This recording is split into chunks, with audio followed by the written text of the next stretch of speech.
Good evening, everybody. It is not 5 in the morning today. It's Stephanie Luares from Heart and Soul Fitness and Wellness, and I am back for the fourth day in a row talking about Weight Stigma Awareness Week because it's just that important. So, have you ever heard the thought or maybe made the statement that being fat is a choice or fat people are lazy? Well, both statements are false to start with.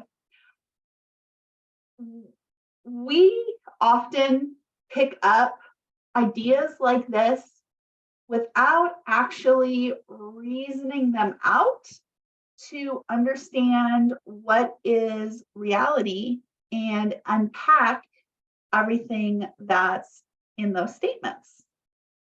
So I talked a little bit the other day during talking about stigma in the workplace about this idea of fat people are lazy.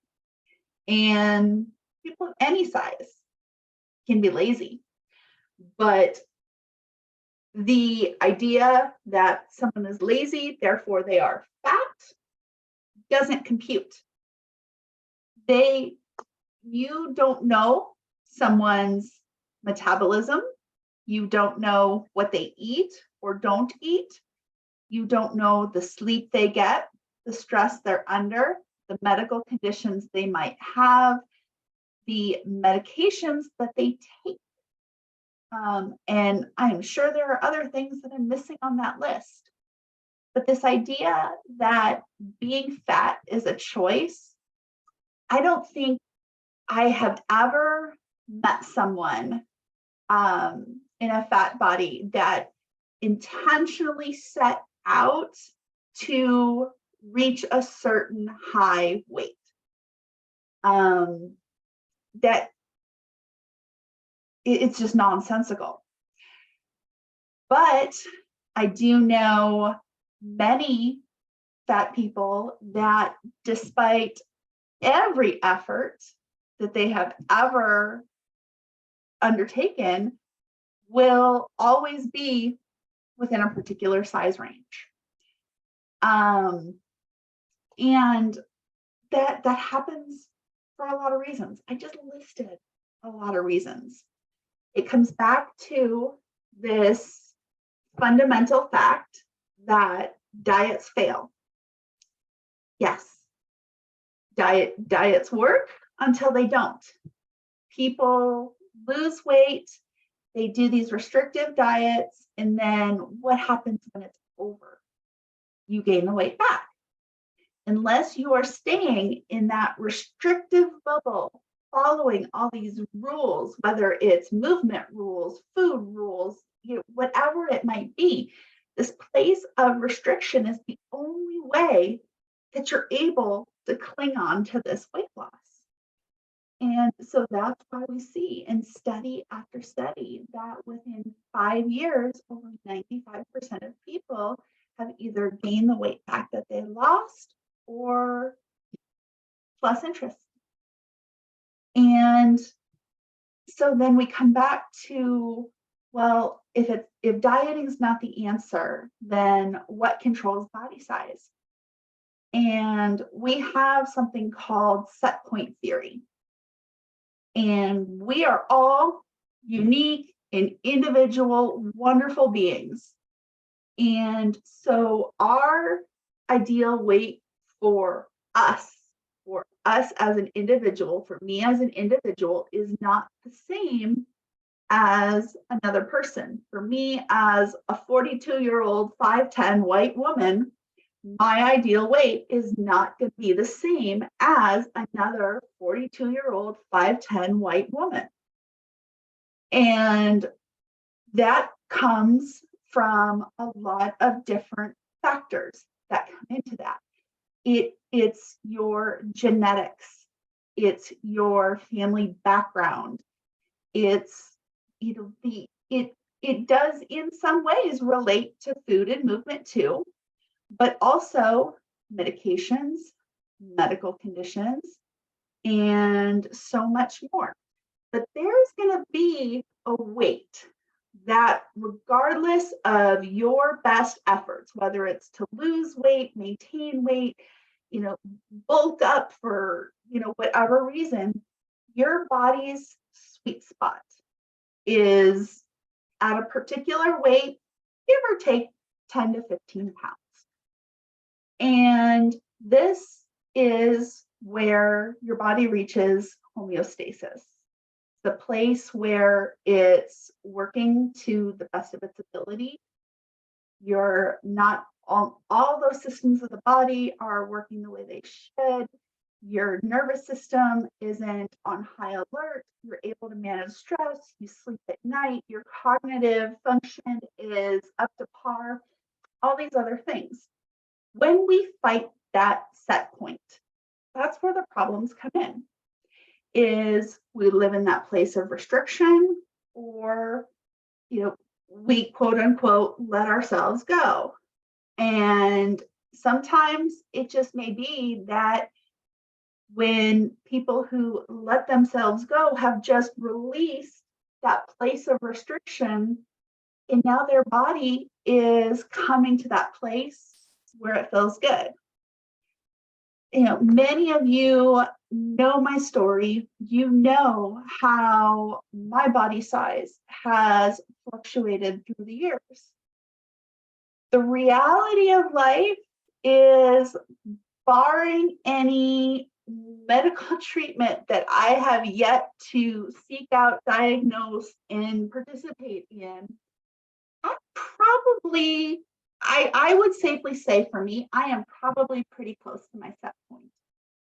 And, people look at that and they're like, well, you could lose a lot more weight. I could, but let's look at the reason why I'm the size I am. So I have lymphedema, among several other conditions. I had cancer almost 16 years ago. And so from that, shit happens.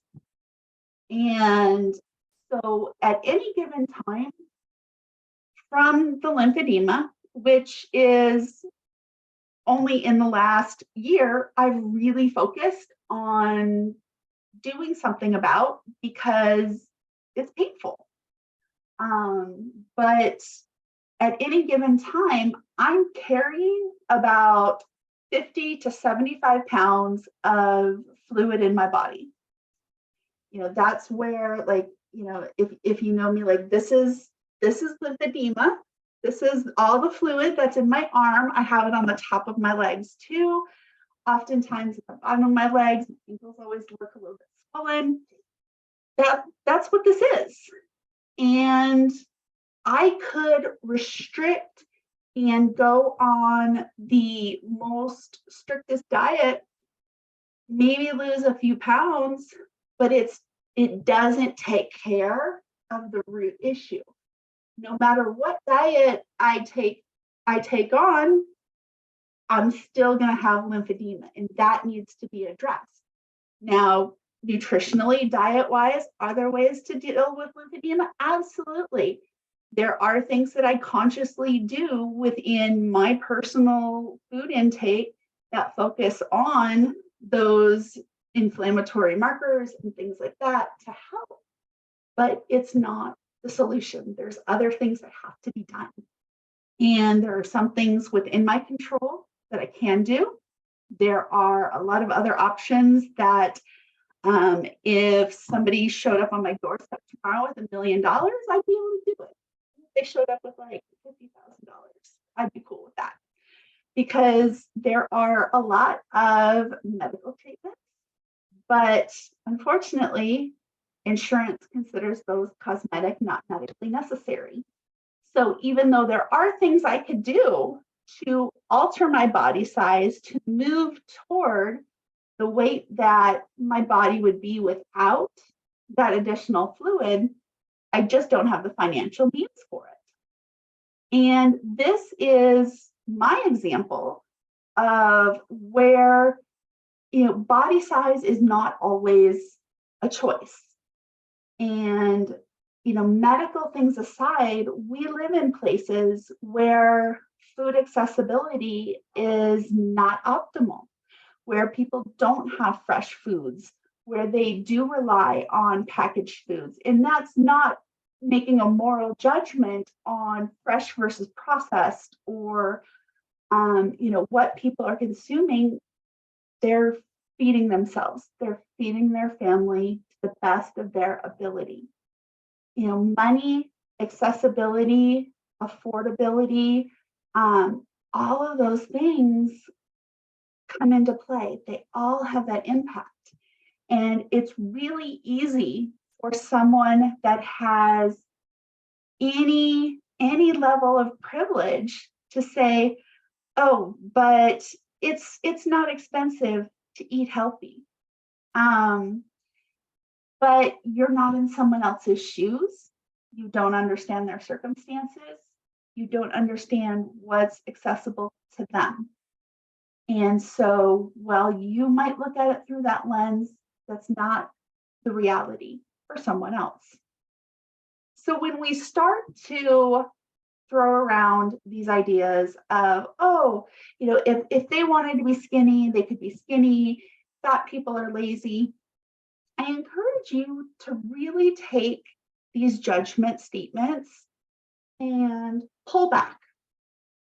Think about what is the truth in this statement and why is this believable or not believable? And oftentimes when we reason this out and look at it through this non-biased lens, we're able to see that not so much that these judgments are the case. So in the spirit of Weight Stigma Awareness Week, I just encourage you to think about your words, think about those statements, those biases that you hold in your mind about other people and their bodies, and maybe think on that. Be back again tomorrow with another topic that we'll discuss.